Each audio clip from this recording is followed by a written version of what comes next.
Sit. Good girl. Oh, girls ready to go outside? Let's do it. Whoa. Ready and go.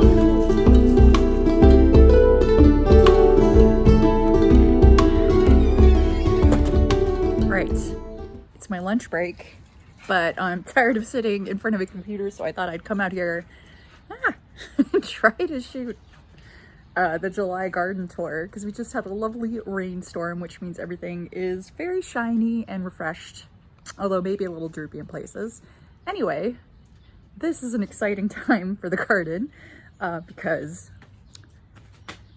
even though I was late to the game, I finally planted all of my seedlings last weekend, which means everything is in the ground. Everything has a home. So let's go ahead and take a look at what everything's doing in July. The theme, I'm pretty sure, is going to be haircuts and trims, because everything's gotten a little out of control. Let's go. All right. First up, we'll start with the rose border. I gave you a pretty in-depth tour for the June garden tour, so I'm going to kind of just give you an update. With the roses, we had that huge swath of blooms in June, and then everything kind of died back. Well, I deadheaded everything, and now you can probably see we've got a whole bunch of extra blooms coming in for another round of a show. Pretty, pretty. Yeah. Going again. This Sweet Mademoiselle has a beautiful big bloom there, and there's just like a ton of blooms getting ready to go. Technically this is in the driveway, and this is one of those cases where if it weren't filled with blooms I would have trimmed it back, but I just don't have the heart, so our cars are probably going to suffer. But anyway, this is a happy story. My Lavender Simplicity rose wasn't looking good. It was just basically bare canes with a few leaves. Earlier this year, I fertilized it. I've been watering it pretty consistently, and it looks like it's bouncing back. Even got some buds here, so I'm hoping. This one I had pruned really probably too hard last year, and I think it's gonna need this year to catch up, so I'm not gonna give that any more haircuts. You just go, Lavender Simplicity, you go. Oh man, an ebb tide, just astounding. Just astounding. The Just Joey Rose is in its first season here in the garden, and it's put on a whole bunch more growth after its first round of blooms. And then oh, look at this. Our Lady of Guadalupe rose is putting on some blooms. So again, the roses are putting on, or ready to put on a whole nother show. So that's looking great. And the newest addition, which is admittedly going to look a little floppy, is that all of my plant pouches with petunias in them are blooming. You can't see past that monstrous rose hedge. That's a great problem to have. Anyway, the two colors for this feature creature for the July garden are this lovely, I think it's Opera Raspberry Supreme petunia. I'll make sure to confirm that in edit. But by contrast, I want to find, yeah, here we go. That's a great contrast there. I planted two colors in these pouches. The one on the left is the pink petunia, is the raspberry Opera Raspberry Supreme. And then over here is one of my favorite petunias, Cappuccino. I really like this sort of veined pattern. I feel like it pops from really far away. It almost looks like a line drawing. And it's kind of hard to decide which color I like better. Because this pink, the raspberry really does do something cool, but the cappuccino would go with just about anything. So yeah, that's the big improvement or newest thing in the garden since the June garden tour, is these plant pouches, which you can see fill out really well. They'll only get bigger as we go, although I got some deadheading to do. Again, haircuts and trims, I guess deadheading too. Check that out. Okay, so now let's go ahead and show you how the front door, well, this is the side door garden is doing. Best show in town right now is the Lantana and the Snapdragons. This is the Liberty mix that I got from my kids' school fundraiser, and that was a great purchase. I've already had a lot of blooms, and hopefully we'll get another round coming in soon. But yeah, they are amazing. I didn't plan to have the colors match up so well, but when it happens, you get excited. More Snapdragons up here, and then let's see if I can find, oh, there's a better example over there. Sparkling Amethyst, Superbena. Now, here's one of the haircuts that I wanted to highlight. And this is my Prima Ballerina, or wait, Prima Fashionista? Gosh, I can't do this today. I can't keep forgetting when I'm trying to do tour. But anyway, this is a pink perennial salvia. I already put on a round of blooms that came up, and when they were done, I cut down the bloom stalks. And then the leaves started to get kind of nasty. Probably in part because I hadn't supplemented the soil from last year. So this was old soil. So this could be in part a nutritional deficiency. Also, it was just freaking hot. Out here in the, this is east facing this door. So it does get a fair amount of sun. But what I was finding just recently is actually there's a lot of fresher growth down here, further down in the plant. So I'll probably come through and actually cut out some of the dead stuff so that it looks a little nicer. I also did these little pellets, probably in all the pots. This weekend I did some fertilizing, give everything food, especially container plants. Even though I start with Miracle-Gro fertilizer that has fertilizer in it, I find it's really nice to give them a little extra food because they only get to feed off what's in the container. So they need extra food eventually because they can't go get more. So basically same pattern over here of plantings, although here's some more of my cappuccino. My cappuccino petunias, just looking pretty. Again, they really pop when it comes to their structure because of that veining. So I really like having them. Oh yeah, and here's a better example of the Sparkling Amethyst Superbena. I mean, man.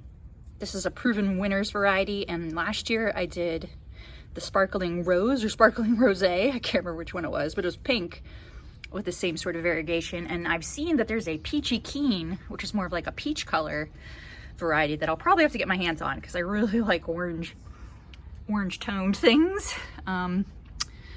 So that'll be fun to try out. But love this plant, really stands up to the heat really well and puts off a lot of blossoms. So it's great for this particular spot. All right, here's how the blueberry bushes are doing. We actually had some blueberries. I'll see if I can find a photo at some point to add because I did take a picture before we ate them, just off of this bush here. Now, definitely here this needed some supplementation because it's looking better now, but you can see from this veining, this is likely, I believe, an iron deficiency when I looked it up. So I've been adding some iron tone in, and I feel like I'm seeing a lot more deep green leaves now as it's starting to take it up a little more efficiently. I know that's pH based, and blueberries love acid based soil, so I probably should get out my little pH meter and check too. But I figured, like, testing soil is fun and testing soil is important, but sometimes if you just do things gradually, you can also kind of get to where you need to go without testing. So that's what I'm doing here, just a little more iron tone at a time to see if it helps. And I think it is looking a bit better. Yeah. Okay, so this is the patio garden. At this point, all the seedlings are planted. I have my whole stash of pots and seedling flats over here now. Eventually I'm gonna hose them down, dry them off on a really hot day and put them away. But for right now, I just tried to get them off the table so we could start to actually have room to put down plates and drinks and sit and enjoy when it's not raining. The girls and I always love coming outside, especially on our lunch break. That's a good one. Creature feature over here for sure is the coleus. You may recall that when these were little baby seedlings, they were itty bitty. And now they are definitely not itty bitty, they are huge. Most of these planters that are big on the coleus also have a big blue salvia that I grew from seed, I think from Burpee. burpee seed. I'm waiting for flowers. I'm waiting for flowers because that's why I like salvia. They attract pollinators. They're nice big spiky blooms, and blue is a very rare color in the garden for me, so I'm waiting for it. But you can see the containers are all filling out. Here, let's take a little walk so you get a better sense. Like, look at that. That's all from seed, folks. Like, aside from paying for your soil and your time to water them, that's pretty much it. It's a lot of bang for your buck is what I'm trying to say. The planters with super petunias and the Prince Tut grass. This is why I grow it every year, because it's just got a really beautiful texture. It's kind of fun to sit and pet it in this chair. Look at that.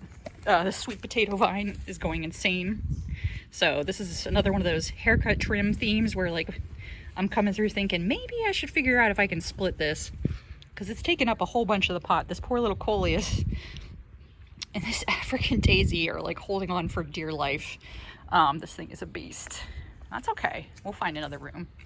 And then this might be, I was sitting here yesterday trying to decide what my favorite color coleus in the whole garden is right now, and I think it's this one. I'm allowed to change my mind. But for right now, I think that's my favorite. Again, this is grown from seed. Admittedly, I thinned out my coleus seedlings to be just the colors I liked, so that kind of airs in my favor, but man, so good. Continuing, again, more of the salvia coleus combo. And this was a pretty interesting one that's a little more muted, but kind of dramatic, like purple with olive drab base. Maybe the creature feature for, like, I got a bunch of, I thought those were seed heads, but I think that's actually fertilizer from yesterday, because from this weekend, because I did like a granular fertilizer. The feature creature for July is probably coleus and petunias. Coleus and petunias. Yeah. This is another fun one that I thought wasn't going to grow. It had kind of frozen for a moment, but now it's picking up speed, like that sort of like splattered fine spray. So looking good, looking good. Here are my little weird under the sea coleus that I bought. Most of the time the coleus you see on screen were started from seed that I collected last year, but this is one of the exceptions. Got I think this is the seaweed, Blair's Witch. I think that's copper anemone and copper coral. Boy, they are just popping, looking great. So that's what's going on over here on the patio. Before I forget, I want to cover the green stalk because that's been going pretty well too. I've been slowly harvesting lettuce from the bottom layer for some lunches. Well, today was a hard day, so I ate 2 chocolate donuts. Don't come at me. But when I'm feeling more responsible, I eat the lettuce. Next row up is herbs. Basil is looking so good. And I try to rotate this whole tower every so often so they all get some sun. Pretty sure this is my thyme. I keep only having like one strand. I don't think it germinated that well. It probably likes it drier than this. But my oregano, my Cleopatra oregano. Oh man, if you have herbs, even if you don't eat them, just like give them a little pet and smell your hand, and boy, what a great experience. Over here the basil's going crazy. I'm gonna have to come through and harvest some more. Yeah, so you can see the thyme's doing a little bit over there. Anyway, strawberries are looking good, although we haven't, I was gonna say we haven't any new ones, but there's a nice blossom, so maybe we're gonna get something. These are ever-bearing strawberries, so they should bear all season, just not a ton at a time. And then here, I had to share this because I was really proud of myself for getting everything in the garden, like tucked in, so that they weren't on the tables. Well, partly I had to get creative and find places for all the extra stuff. So I had already planted some nasturtium up here because right now everything is edible in here, but I had some extra coleus, which I'm laughing because my mom and I always have extra coleus. It's some extra coleus and a couple extra marigolds. So what I did, I haven't grown coleus or marigolds or nasturtium in a green stalk yet. So I thought I'd just tuck them in. Like, here's another little guy. Because I bet they'll do really well here. The coleus might get kind of tall. That's the only thing is where we'll see. I might have to keep them pinched down because watering this is going to be tough. If they get really tall, well, we'll see. All right, so the yard is still dominated by dogs. And forgive any stray poop that you might spot in frame. But I've been putting down some micro clover. So you can see some here. Try to consistently water it. Over here it's a lot more lush. To try to kind of reclaim the yard. I don't love grass, but I need something to keep this from becoming a dustbin when the dogs are fighting. So I'll keep you posted. But as of July, it is filling in along with some native plants coming in. Well, native. I think there was goosefoot or duck's foot. Anyway, things I didn't plant have come into the yard. They may or may not be weeds, but mainly just trying to get all the soil locked down. Here are the rest of my marigolds. I finally got enough potting soil. Ooh, here's a fun thing. Oh, that's a locust shell. I don't think it's a big locust here, but every once in a while I've found some of the shells remaining as they climb out of the ground. But yeah, these are my marigolds. Oh, there's another one. Cool. All right, in a perfect world, I would have labeled these marigolds to remember which is which, but I didn't. But that's okay. Once they bloom, I'll know who they are. Let's see. Tangerine rose is still doing okay. Clematis, I think it needs more soil at the base. It's been looking really droopy, and I don't like that. This is also daylily season, but I don't particularly love the standard daylily, so I have been kind of digging them out over time. There used to be a whole bank of them, but they come back no matter what you do. But I wanted to give you an update on Grandpa Garvin's rose. This is a rambler. Look at that. Look at those sweet little blossoms. There's about a ton of them, but that's a nice isolated one. Point being, it's putting on a lot of good new growth. We had a flush of blooms that, oh my God, if I tried to deadhead all of them, that would be quite a job. But it's looking good. Looks like it likes this place. Jace gave it some more fertilizer this weekend, so hopefully it has a nice little snack. All right, let's go see. Let's go to this garden behind the garage. We kind of shuffled things around a little bit. Oh man, and it's wet back here because it just rained. So I might have to go fast because of the mosquitoes. We'll see. All right, sweet peas did not bloom. They grew a lot, but they didn't bloom, but it's probably too hot for them. So I actually took down the netting because I really needed the room for my tomatoes. Because I had extra seedlings on the table. And so what I did, I kept the little teepee, the little like trellis situation, and just attached all of my tomatoes using these nice little clips so that they just have some structure. And then kind of, unfortunately, they were already so big I couldn't get them too far down in the plant stack. But I kind of created a little sluice right here where I could put the water, and hopefully their roots will grow down and get hooked up with the nutrients they need. I still think they'll be just fine, but they just got transplanted this weekend, so I don't expect them to look magical. White licorice rose tree, I moved it. It used to be there, but there, it was not getting enough sun. It didn't look happy. I moved it over one spot, and now it is definitely happy. It's putting a lot of growth over on this side that faces the sun. So that's something over time I might need to rotate it. As you can see, it's kind of growing, but that's okay. I'd rather work on pruning down a rose than trying to encourage it to grow at all. Here's my standard tomato planting of 4 tomato plants. You can see right here, we got some babies. Baby tomatoes. Love it. Looking good. So we should have some little snacking tomatoes soon. Yeah, look right here, you can see they're just like, when they're just like tiny little babies, it just gets me. Look at that. See, the little bloom will come off. Whoa, dog's coming through. Oh, It's like your life flashes before your eyes when they come around that corner. But anyway, tomatoes are doing great. I sprinkled marigold seeds all through here and they're just coming up fine. And nasturtiums, whoa, oh my God, it's getting risky back here. Nasturtiums, the variegated ones, are looking great. There was a great blossom earlier this weekend, but I didn't picture it. So we'll just have to wait for a new one. Anyway, that's looking nice. And then, oh my God. Green beans are looking great. Some of these are way too big.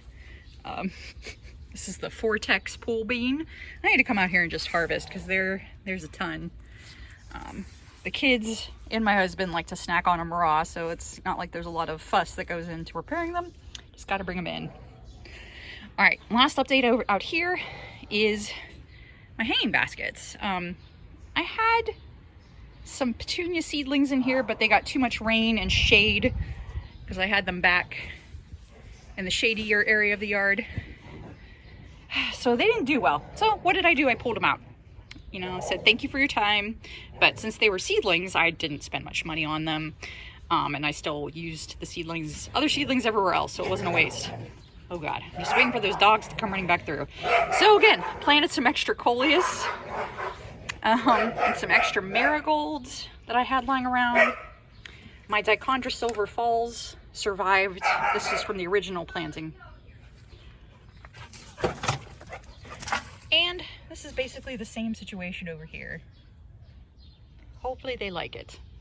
All right, let's go back to the front of the house.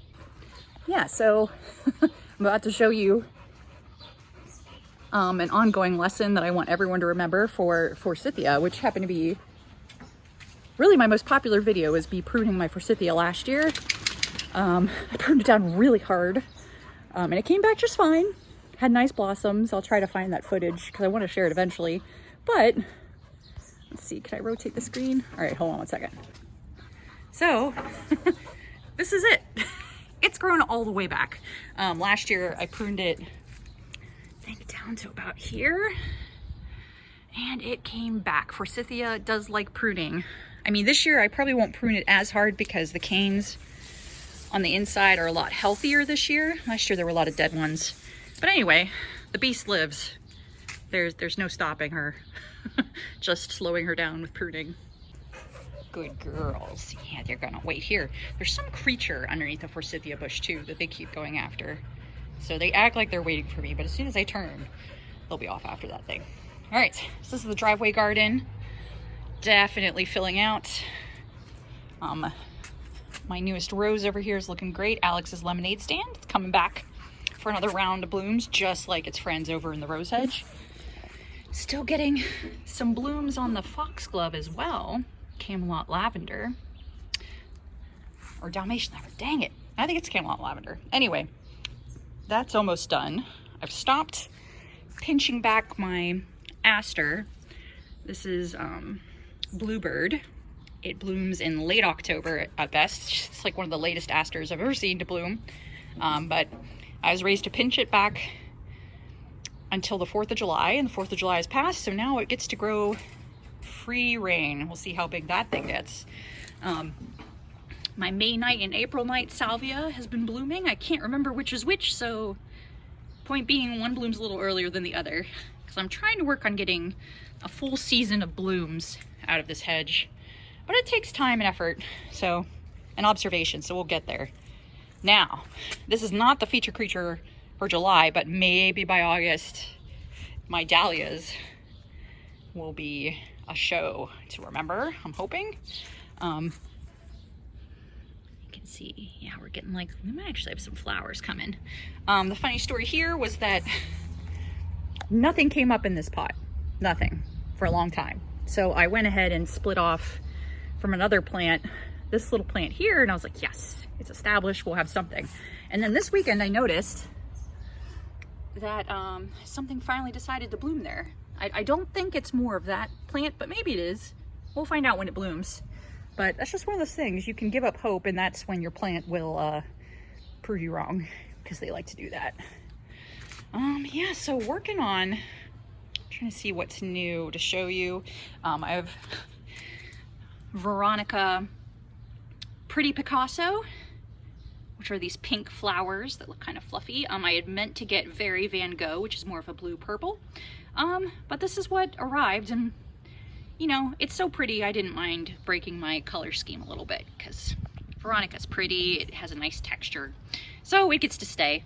And right beside it here is Powwow White Echinacea Coneflower. I'm glad it came back. This is kind of a wet spot, honestly, for a coneflower, but it seems to be doing okay. My monster hosta that I was going to split earlier this summer, but then it put out these beautiful bloom stalks and I couldn't disturb it in the middle of that, so it got a bit of a reprieve. But man, these hosta are very pretty. They just take up a lot of space, so much that there's even a little baby here. So I could definitely split this and add it somewhere else. We'll see. And then this is phlox that I got from my neighbors. I think it should be pink. Banana cream daisy. Although these flowers are a little aged, so they don't look as golden, but when they first open up, they're a little more yellowish. So a little like a banana cream. They're just really pretty. I feel like daisies just are guaranteed to make you smile a little bit. They're very cheerful. And pair that with Black-Eyed Susan. I think this is Goldsturm. I think that's what I got. I'll have to check my list, but Black-Eyed Susans do really well here. This original plant has been around, I think, for 2 years now. Doing just fine. Hosta's looking good. Oh, and this my mom wanted me to make sure to show you. I had them come by and visit last weekend. These are my geraniums that I overwintered in my closet, where they were just stripped down. There were no leaves, it was just bare roots and bare stems, and they are living their best life. Doing really well. You can see I've got them planted over there in my urns as well, kind of going with the geranium theme. They love where they are, so I'm really excited to see how they do in the years to come, because now I know how to store them. More coleus, more marigolds. When in doubt, fill it out. It's good to have plants that you can use as fillers. All right, and then I think the last part of the garden tour for today is the front garden, front yard. There's a lot going on right now. It's been this has gotten a little out of hand, but I kind of like it. This is a little blue stem grass. That's a native grass for North America. I thought it was supposed to get taller, but you know, this is actually a great height, but it's looking good. I also have a Stelladoro Daylily that keeps coming back no matter what I do, so kind of matches the texture of the little blue stem, so she's cute. We'll keep her. And also the fact that those nice gold, like almost cheesy yellow blossoms from the Stelladoro go great with my lavender, which absolutely loves it here. You might have to resist the temptation to just do nothing but lavender here, because it's just beautiful. Right now it's looking a little damp, but the bees love it and it smells so good. Let's see. And then here's somebody I gotta move. There's a Russian sage in there that it's getting too shady. It needs more sun. Like the lavender, it loves dry, well-drained soil and a lot of sun, but I think it's getting overshadowed by everything. See this little ferny guy in there? That's him.